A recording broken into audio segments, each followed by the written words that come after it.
दोस्तों नमस्कार। Learning by AP sir YouTube channel में आपका स्वागत है। आज है 1 अक्टूबर 2021 और आज के हम शुरू करते हैं इम्पॉर्टेंट करंट अफेयर्स का डिस्कशन। तो चलिए, लेकिन उसके पहले सबसे पहले आप लोग जो नए व्यूवर्स हैं वो learning by AP sir Telegram channel join कर लीजिए। इसकी पीडीएफ वहीं पर प्रोवाइड कराई जाती है, तो आपका ये learning by AP sir Telegram ज़रूर ज्वाइन कर लीजिए। तो पहला क्वेश्चन है कि ministry of social justice and empowerment के द्वारा एक हेल्पलाइन नंबर जारी किया गया जिसे नाम दिया गया एल्डर लाइन। ये किसके लिए है भैया? तो ये वरिष्ठ नागरिकों के लिए है। वरिष्ठ नागरिकों के लिए है जिसे सीनियर सिटीजन्स कहा जाता है, चूँकि उनको भावनात्मक व शारीरिक व अन्य मानसिक समस्याएं उत्पन्न होती हैं, तो इनको हर एक प्रकार की समस्या में हेल्प मिले, परामर्श मिले, सुझाव मिले इत्यादि को सुनिश्चित करने के लिए सामाजिक न्याय एवं अधिकारिता मंत्रालय के द्वारा एक पहली बार हुआ है कि भारत में अखिल भारतीय स्तर पर हेल्पलाइन नंबर जारी किया गया जिसे एल्डर लाइन का नाम दिया गया। और इसमें जो एल्डर लाइन का फ्री ये हेल्पलाइन नंबर है 54,567। जिस किसी सीनियर सिटीजन्स को किसी भी प्रकार की दिक्कत होती है या उसको हेल्प चाहिए तो 54,567 पे आप कॉल करिए, इसमें आपको पूरी मदद करी जाएगी। तो पहला ये स्टेटमेंट बिल्कुल सही है। दूसरा स्टेटमेंट दिया है कि ISRO has launched powerful satellite Landsat 9 to monitor earth surface, यानी कि पृथ्वी की सतह का निरीक्षण करने के लिए, परीक्षण करने के लिए, मॉनिटर करने के लिए इसरो के द्वारा लैंडसैट 9 सैटेलाइट को लॉन्च किया गया। इन लैंडसैट 9 सैटेलाइट का जो उद्देश्य दिया गया कि पृथ्वी की सतह का मॉनिटरिंग करेगा, ये बात सही है, लेकिन ये नासा के द्वारा लॉन्च किया गया, ना कि इसरो के द्वारा। तो यहाँ सेकेंड स्टेटमेंट गलत हो जाता है। तो इस प्रकार इस क्वेश्चन का आंसर हो जाएगा ओनली 1। अगले पे आते हैं। Recently the motto of 2022 winter Olympics together for a shared future. ये मोटो अलग से पूछा जा सकता है कि 2022 में जो चीन के बीजिंग शहर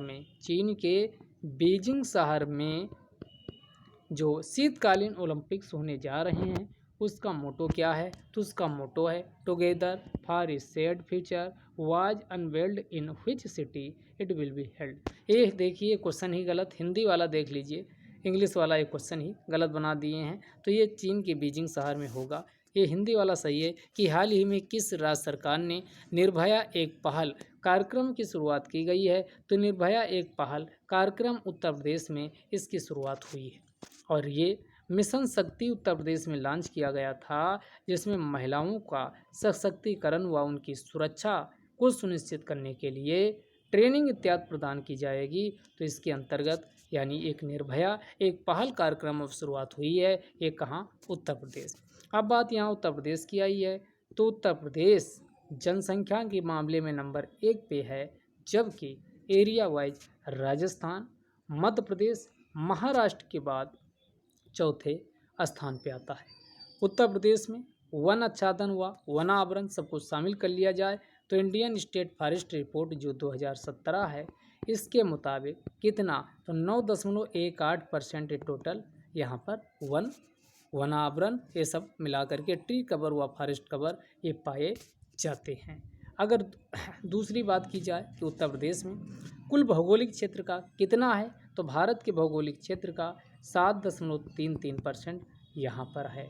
और उत्तर प्रदेश में अगर नगरीय जनसंख्या और शहरी जनसंख्या या ग्रामीण जनसंख्या की बात की जाए तो 77.7% कौन सी? 777 ध्यान रखिएगा, 77.7% ये ग्रामीण जनसंख्या पाई जाती है। ये पॉइंट आपको ध्यान रखना।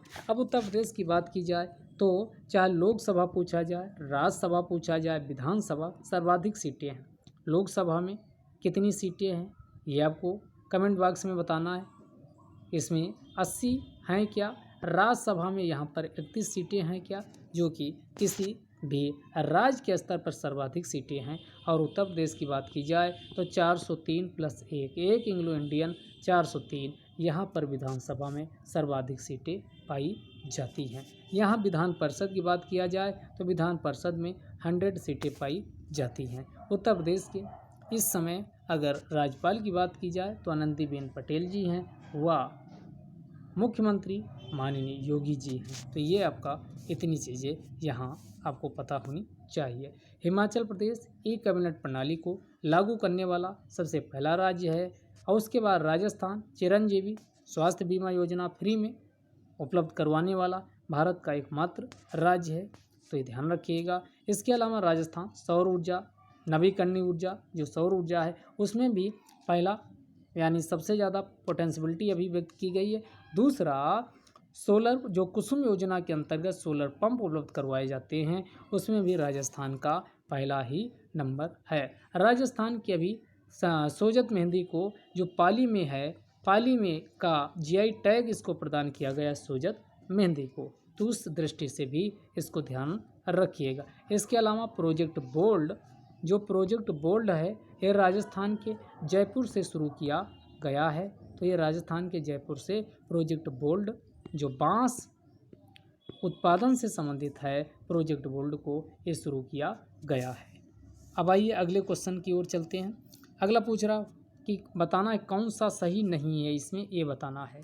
ICC launched official anthem of upcoming 2020 world cup, जो 2020 वर्ल्ड कप होने जा रहा है उसका जो ऑफिशियल एंथम है उसको लॉन्च किया है। ये किसके द्वारा कंपोज किया गया? अमित त्रिवेदी के द्वारा कंपोज किया गया है क्या? दूसरा स्टेटमेंट दिया है South Korea has successfully test fired a new hypersonic missile Hwasong 8 का सफल परीक्षण क्या साउथ कोरिया के द्वारा किया गया? नहीं, साउथ कोरिया नहीं। ऐसे कारनामा कौन करता है?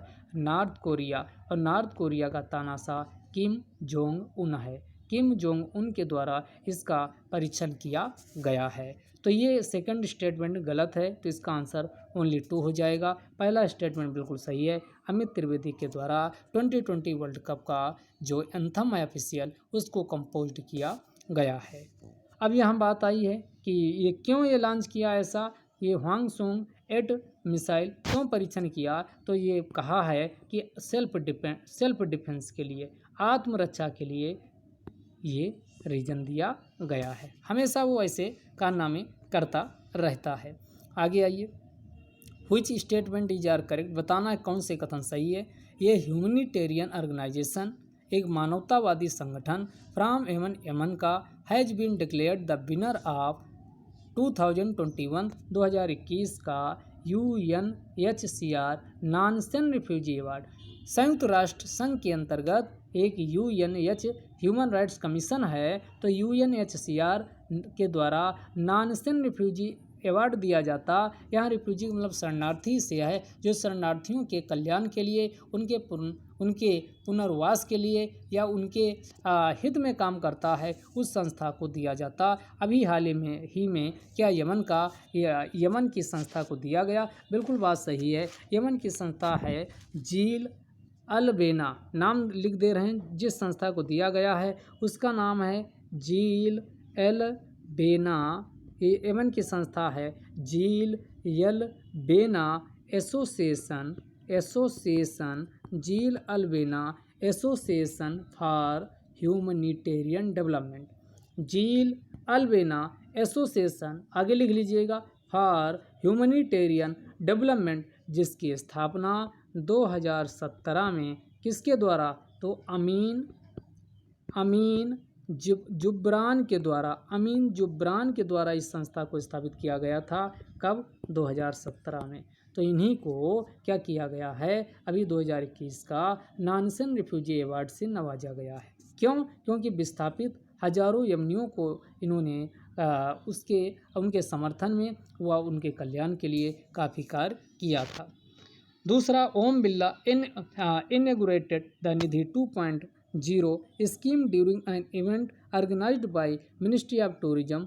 अभी मिनिस्ट्री ऑफ टूरिज्म के द्वारा विश्व पर्यटन दिवस मनाया गया और हर साल एक कम मनाया जाता है 27 सितंबर को मनाया जाता है। तो 27 सितंबर के अवसर पर ओम बिरला के द्वारा जो इस समय कौन लोकसभा अध्यक्ष हैं, इनके द्वारा क्या किया गया, निधि 2.0 पर्यटन को बढ़ावा देने के लिए पर्यटन ऑपरेटर या पर्यटन गाइडर हैं, उनको हर तरीके से मदद उपलब्ध करवाई जाए। किसी भी मुश्किल में हैं तो वो उस समस्या का समाधान हो इत्यादि को सुनिश्चित करने के लिए क्या किया गया, निधि 2.0 को लॉन्च किया गया है। तो यहाँ पर दोनों स्टेटमेंट बिल्कुल सही है। अब बात आई है कि ओम बिरला, तो ओम बिरला अगर यहाँ पूछा जाए सबसे पहले कौन थे, जीवी मावलंकर ये पहले लोकसभा अध्यक्ष थे, लेकिन सबसे लंबा कार्यकाल किसका रहा है, तो बलराम जाखड़ का। बलराम जाखड़ ये नाम ध्यान रखिएगा, अलग से क्वेश्चन पूछा जा सकता है। अगला क्वेश्चन पूछ रहा कि कौन सा कथन बताना सही है,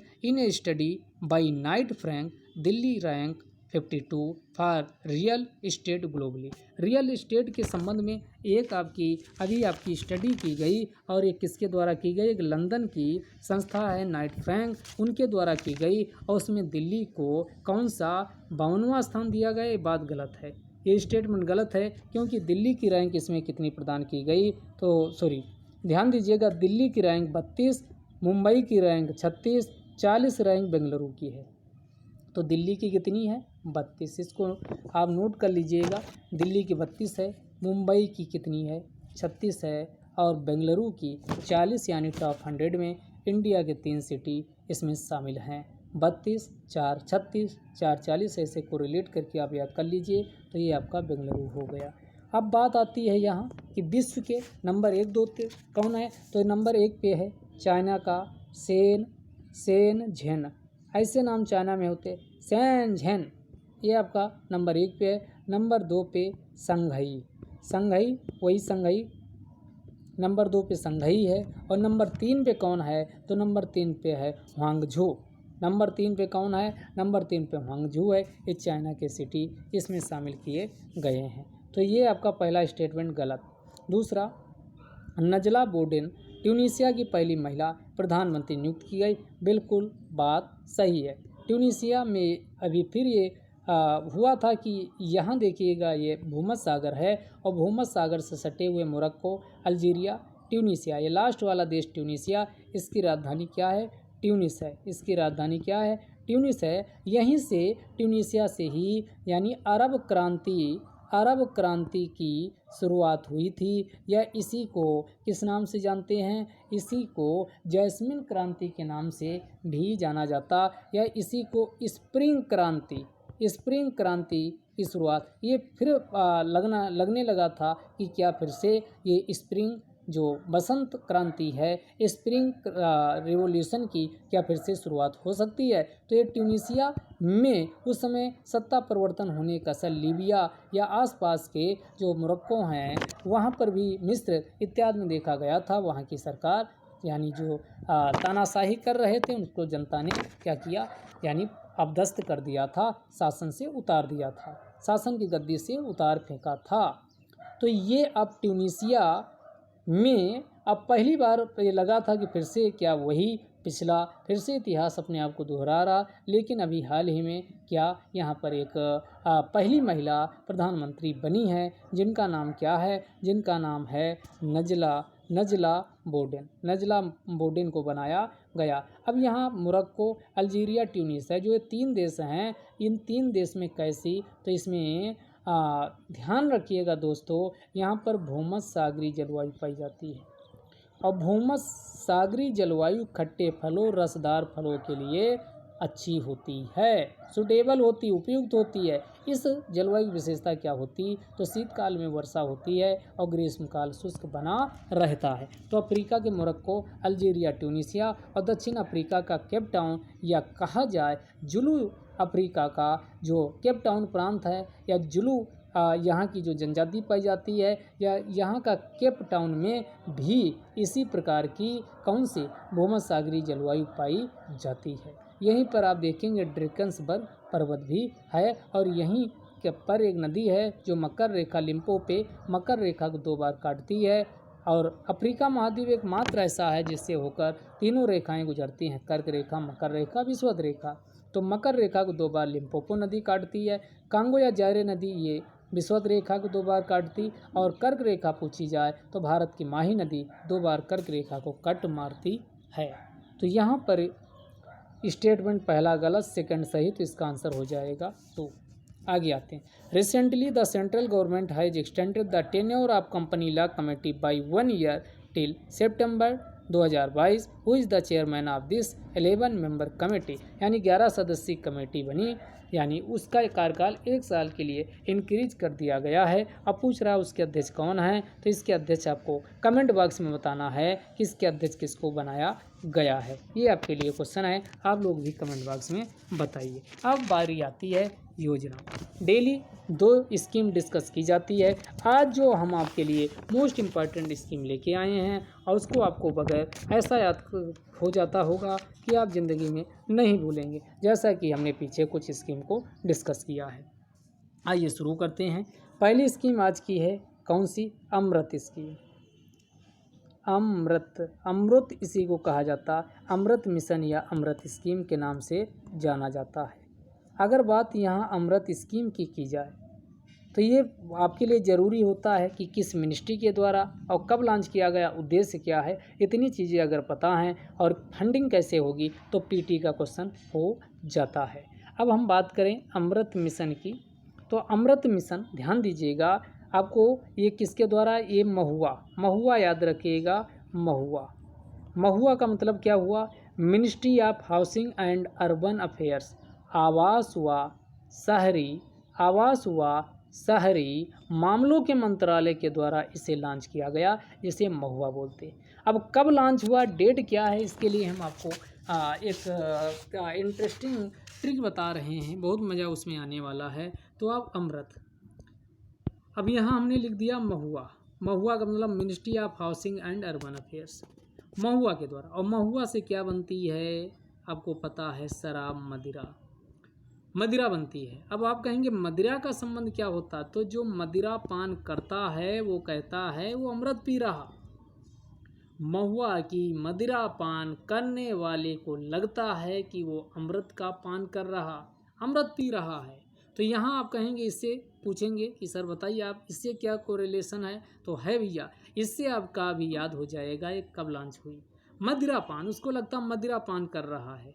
महुआ की शराब या मदिरा को पीने वाले हर एक व्यक्ति को लगता कि वह मदिरा पान कर रहा है।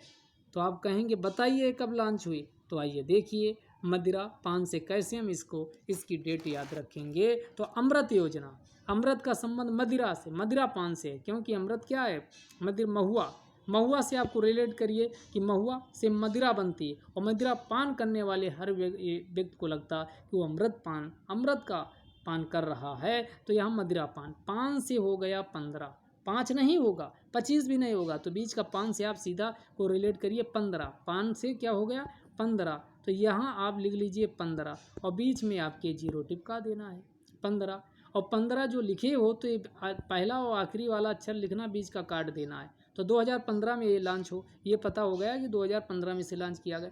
अब जो ये अब 2, 5 ये लास्ट वाले इसको उठा लीजिए, इसको आगे टिप दीजिए, तो ये कितना हो जाएगा, ये 25 हो जाएगा। और ये कब लॉन्च की गई है, 25 जून को, 25 जून, यहाँ से 25 निकल आया और ये कब लॉन्च की गई है, 25 जून 2015 को इस स्कीम को लॉन्च किया गया है। अब जून कैसे याद रखेंगे, तो ये लास्ट वाला 5 और 1 को ऐड कर लीजिए 6, छठा महीना जून का होता, काम खत्म।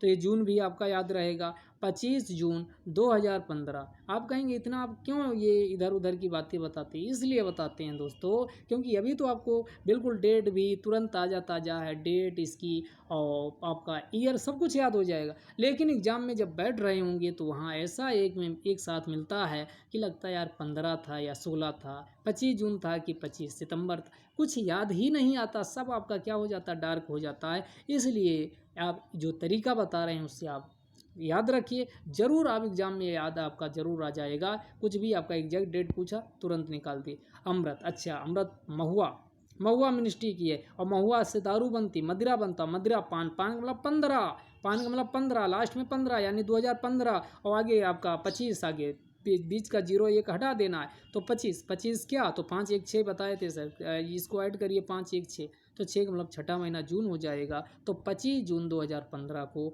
इसे लॉन्च किया गया। मिनिस्ट्री भी आपका इससे पता हो गया, ministry of housing and urban affairs MoHUA के द्वारा इसे लॉन्च किया गया है। शुरुआती स्तर पर क्या कहा गया कि 500 भारत के यानी शहरों को क्या बनाया जाएगा, अमृत। अमृत का मतलब, अमृत की फुल फॉर्म भी जान लीजिए कि इसकी फुल फॉर्म क्या है, अमृत। तो अमृत का मतलब क्या हुआ, अटल। ए से हो गया अटल, एम से हो गया मिशन फॉर, आर से हो गया रिजुविनेशन एंड यू से हो गया अर्बन और टी से हो गया ट्रांसफॉर्मेशन। यानी Atal mission for rejuvenation and urban transformation आप कहेंगे तो इसमें ट्रांसफॉर्मेशन क्या होगा, शहरी क्षेत्रों का ट्रांसफॉर्मेशन किया जाएगा। अब शहरी क्षेत्र की समस्या क्या है, तो मेजर समस्या है जलापूर्ति। आप समस्या लिखते जाइए, अपने आप इसका उद्देश्य और इसका आप कंपोनेंट पता चल जाएंगे। कई बार क्या होता है, आप ऐसे सोच के लिखिए, अगर आप सचिव होते हो, भारत सरकार को सलाह दे रहे होते तो क्या क्या पॉइंट शामिल करते, अपने आप आपको पता चलेगा। 80% पॉइंट तो आप अपने आप लिख डाले हैं बगैर जानते हुए। जलापूर्ति की समस्या है शहरों की, तो ये पर इस पे ध्यान दिया गया। जलापूर्ति की समस्या, वाटर सप्लाई अच्छे से हो, तो जलापूर्ति समस्या का मतलब क्या हुआ, वाटर सप्लाई। दूसरी शहरों की क्या समस्या है, यानी जो गंदा पानी होता है उसके निकास की समस्या होती है और निकास नाली नहीं है, तो यहाँ दोनों स्तर पर ध्यान दिया गया। Sewerage and septic tank, sewerage and septic management किया जाएगा, यानी टैंक, सेप्टिक टैंक बनाए जाए, मल निकास इत्यादि के क्या गड्ढे में इकट्ठा हो, ये नहीं कि इधर उधर नालियों में बह रहा, तो उसमें क्या हो, सेप्टिक टैंक का मतलब शौचालय बनाए जाएँ ये, और शौचालय क्या वाहनी अफोर्डेबल हो। दूसरे सेवरेज, जल निकास की अच्छी प्रणाली विकसित की जाए, तो ये दूसरी समस्या, तो ये भी इसमें शामिल किया गया। तीसरा, ट्रांसपोर्ट की समस्या प्रमुख होती शहरों में, जाम हमेशा लगा रहता है, तो शहरों को कैसे अमृत के अंतर्गत यानी उसको ट्रांसफॉर्मेशन रूपांतरण उनका होगा, तो उसमें परिवहन की समस्या है, तो परिवहन अच्छा किया जाए, अर्बन ट्रांसपोर्टेशन को अच्छा किया जाए। इसके अलावा और क्या समस्या है, तो और क्या समस्या है, वहाँ पर ग्रीन जो पार्क या जो भी स्पेस की दिक्कत होती है, तो स्पेस में पेड़ पौधे लगे हों, लोग वहाँ जाके बैठे मनोरंजन करें, तो ग्रीन पार्क, ग्रीन स्पेस इत्यादि को भी ध्यान में रखा जाए, तो ये भी। और अंततः लोगों को रोजगार मिले, इसके लिए क्या लोगों में क्या है, कैपेसिटी बिल्डिंग, तो इसमें प्रमुख रूप से क्या इंफ्रास्ट्रक्चर पे भी बल दिया गया, जिसे बोलते हैं कैपेसिटी बिल्डिंग, क्षमता निर्माण, तो क्षमता निर्माण भी इसमें शामिल है। तो आप सोचते जाइए, लिखते जाइए। इसके अलावा जो विशिष्ट वर्ग है, विशिष्ट वर्ग का मतलब हुआ जैसे दिव्यांग हो गए, बच्चे हो गए, महिलाएं हो गई, इनको भी केंद्र में रखकर शहरों का कायाकल्प या इसका रूपांतरण किया जाएगा। तो ये थी आपकी अमृत मिशन, और इसको लॉन्च किया गया महुआ के द्वारा। कब लॉन्च किया गया ये भी पता चल गया, और एक प्रकार की ये सेंट्रली स्पॉन्सर्ड स्कीम है। कैसी स्कीम है दोस्तों, सेंट्रली स्पॉन्सर्ड जब हम बोलते हैं तो आपको यह पता चल गया होगा, केंद्र और राज्य मिलकर इसमें फंडिंग करेंगे, केंद्र और राज्य के द्वारा मिलकर इसमें फंडिंग की जाएगी। ये आपको बिल्कुल क्लियर कट पता चल गया होगा। तो ये आपका रहा अमृत मिशन का। अब दूसरी स्कीम पे आते हैं, उस स्कीम का नाम है स्वच्छ भारत मिशन। स्वच्छ भारत मिशन, और ये शहरी, दो हैं, एक ग्रामीण है एक शहरी। तो यहाँ आज हम डिस्कस करेंगे स्वच्छ भारत मिशन शहरी। अब इसका ये तो आपको पता ही होगा, एक गांधी जयंती यानी हर साल 2 अक्टूबर को मनाई जाती है, जब मोदी जी आए थे सत्ता में पहली बार। तो ये 2 अक्टूबर 2014 को इसे लॉन्च किया गया था। ये भी आपका महुआ के द्वारा ही लॉन्च किया गया था। महुआ का मतलब ministry of housing and urban affairs के द्वारा इस स्कीम को भी लॉन्च किया गया। उद्देश्य क्या था, शहरों को क्या किया जाए, 100% ओपन डिफिकेशन फ्री, जो ओपन डिफिकेशन का मतलब खुले में लोग शौच कर लेते हैं, उससे मुक्त किया जाए। इसके अलावा भारत में लमसम 4041 कस्बे हैं, टाउन्स हैं, उनका कायाकल्प किया जाए, उसमें 100% जो सॉलिड कूड़ा कचरा ऐसे लोग फेंक देते हैं उसका, तो ये नगरीय ठोस अपशिष्ट का 100% वैज्ञानिक तरीके से क्या हो, निस्तारण हो, प्रबंधन हो, इसको भी इसमें सुनिश्चित किया जाए। इसके अलावा इसके उद्देश्यों की बात की जाए तो उद्देश्यों में अन्य उद्देश्य क्या है, यानी इसके क्या किया इसमें जाएगा, तो सार्वजनिक मूत्र विसर्जन की जो लोगों की आदत होती है खुले में ये मूत्र विसर्जन कर देते हैं, तो उस पर रोक लगे, तो उस पर मूत्र विसर्जन, सार्वजनिक मूत्र विसर्जन पे रोक लगे, क्योंकि इससे क्या होता है, काफ़ी गंदगी फैलती है। इसके अलावा शहरी क्षेत्र जो हैं उसमें स्वच्छता को अच्छे से अपनाया जाए, स्वच्छता पर प्रमुख रूप से बल दिया जाए। इसके अलावा स्वच्छता केवल सरकार ही ना करे स्वच्छता, तो स्वच्छता के प्रति लोगों में जागरूकता आए और उनको ये आभास हो कि अगर स्वच्छता नहीं रही तो उनको शारीरिक या अन्य व्याधियाँ व बीमारियाँ व अन्य समस्याएं पैदा होंगी। इसलिए लोगों में जागरूकता आए, कहीं पर भी कूड़ा कचरा देखें या किसी को फैलाते हुए तो उनको रोकें, टोकें इत्यादि की आदत डालें और अपना व्यवहार परिवर्तित करें, यानी स्वच्छता के प्रति व्यवहार में परिवर्तन आना चाहिए। अगला क्षमता निर्माण, यहाँ पर भी कैपेसिटी बिल्डिंग किया जाए, टॉयलेट बनवाए जाए। ये नहीं कि पता चला आप सिटी में गए टॉयलेट ही नहीं, तो मजबूरी में किसी को टॉयलेट लग गया तो खुले में क्या करेगा, टॉयलेट कर देता है। तो ऐसे अगर उसको शौचालय जगह यानी एक विशेष दूरी पर उनको शौचालय इत्यादि मिल जाएंगे तो खुले में यानी कोई ना तो शौच करेगा और ना ही टॉयलेट मूत्र विसर्जन करेगा।